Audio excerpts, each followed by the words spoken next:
Greetings, Hannibal the Victor 13.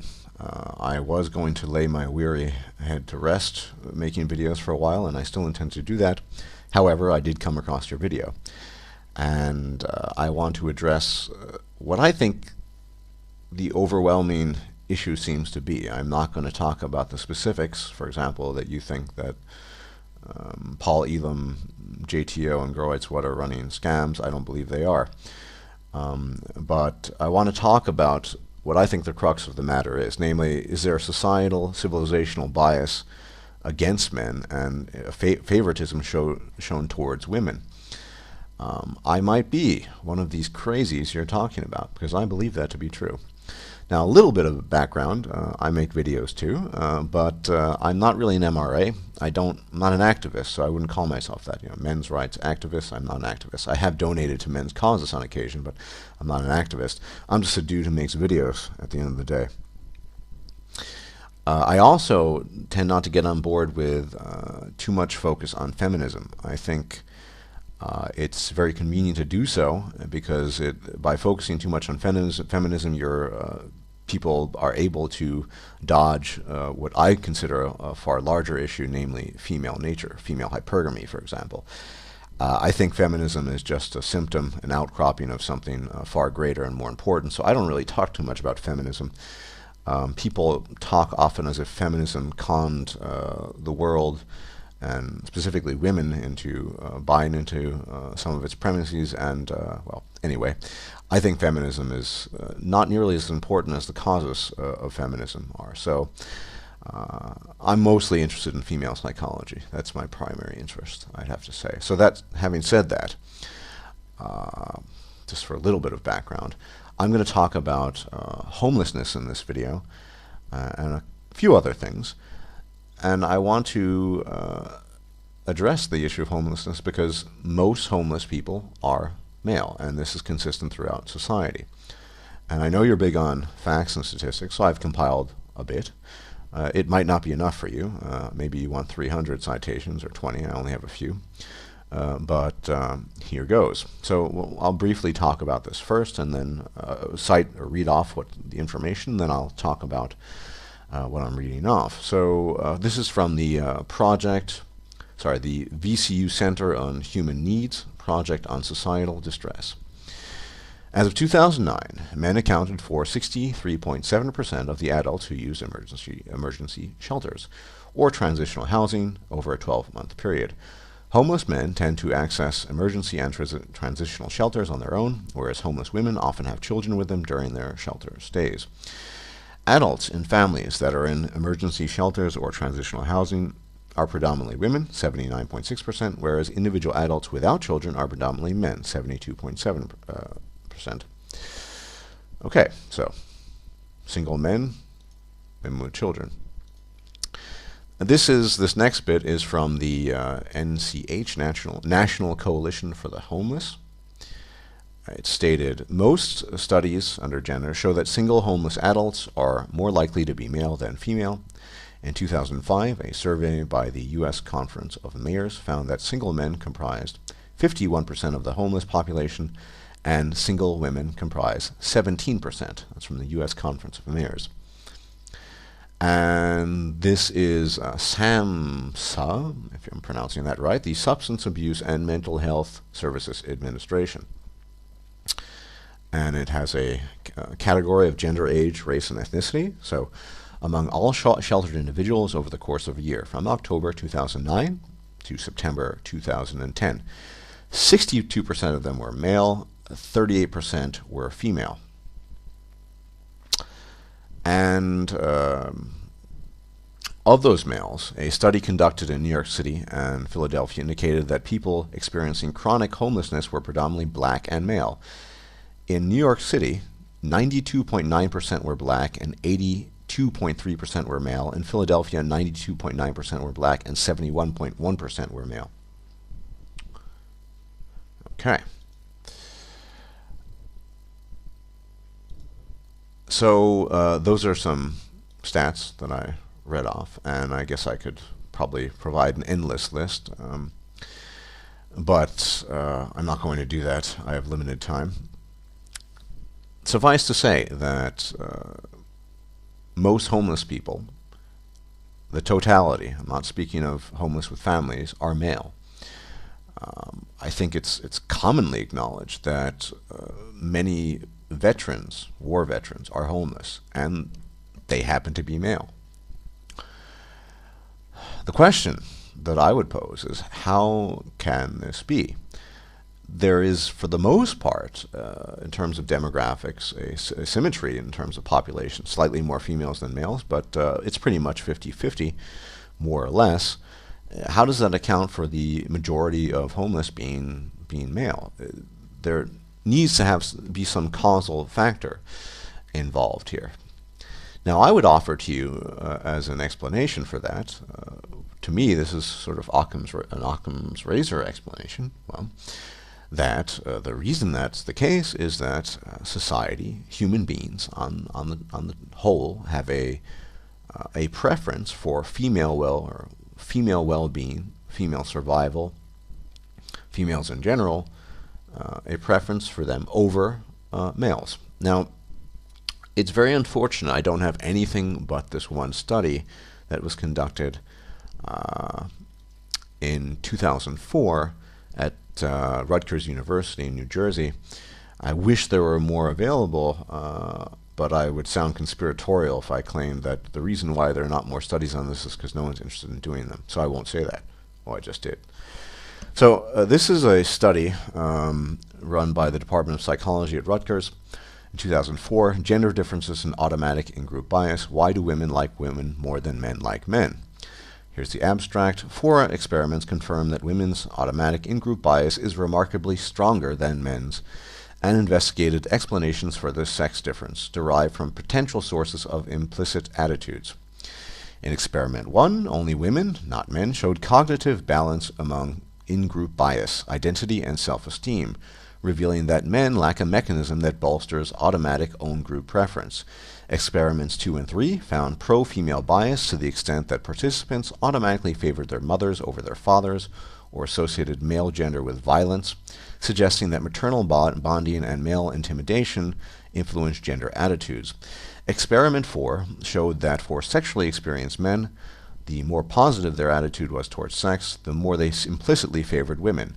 In concert, the findings help to explain sex differences in automatic in-group bias and underscore the uniqueness of gender for intergroup relation theorists. Okay, that's only one study, and the gods know I wish there were more done, but there don't seem to be. However, it is quite elucidating. Finally, let me talk about the demographics of survival on the Titanic.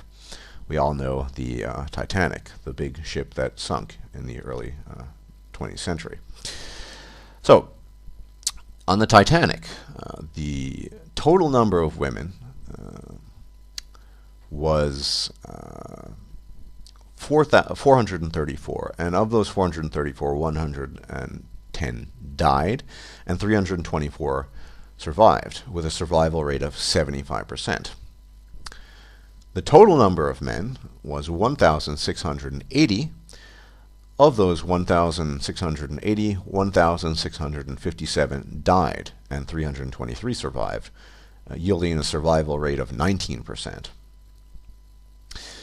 Now, that is very telling. Yes, there were more men on board, but the survival rate tells it all, I think. It's very indicative of what I think is a trend that can be observed through much of recorded history, or certainly much of recorded recent history. The old slogan, women and children first. My point being that to arrive at statistics like that, to have homeless rates consistently being higher in their totality amongst men rather than women, tells us something. Now, I, for the life of me, can't come up with a better explanation, an Occam's razor explanation, and having the study supporting what I'm saying, that not only do women have an in-group preference for themselves, but men have no automatic in-group preference. Indeed, they will favor women. Sexually mature men will favor women for obvious reasons over other men. This means that more men will be left to the gutter. This means that women's welfare, survival, and well-being will be favored over that of men's. I am an adherent of the belief that the reason this is the case is, well, quite simply biology, reproduction. Sperm is cheap and eggs are expensive. I don't think it's much more complicated than that. I think Girl Writes What, who you attempted to eviscerate here, once said something to the effect of an ejaculation is worth 10 cents, maybe an ovum $1 million, something to that effect. But that's true. One man can satisfy the reproductive needs of many, many women, but each woman is unique and precious in the sense that she can carry life. She is the limiting factor in reproduction. So yes, I believe that is the cause of it all, ultimately. It's simple biology. But I don't know if these are the issues that you're contesting, that MRAs are bringing up. As I said, I don't see feminism as the big boogeyman, because I just think it's a symptom of a greater disease, if you will. I think, and I will quite frankly state what I think that disease is. I think we do not pay attention to our in-group, or in the case of men, out-group preference for women, that women are, their well-being is routinely favored over that of men's. Now, I said I'm not an MRA, and I will stick to that because I actually don't think political action is going to do very much at all. The only things you see changing are these occasional man-up articles and where have all the good men gone, and that's due to essentially attrition rates of men opting out of marriage and just not really having very much interest in the whole relationship marriage thing anymore. So that is kind of effective, I guess.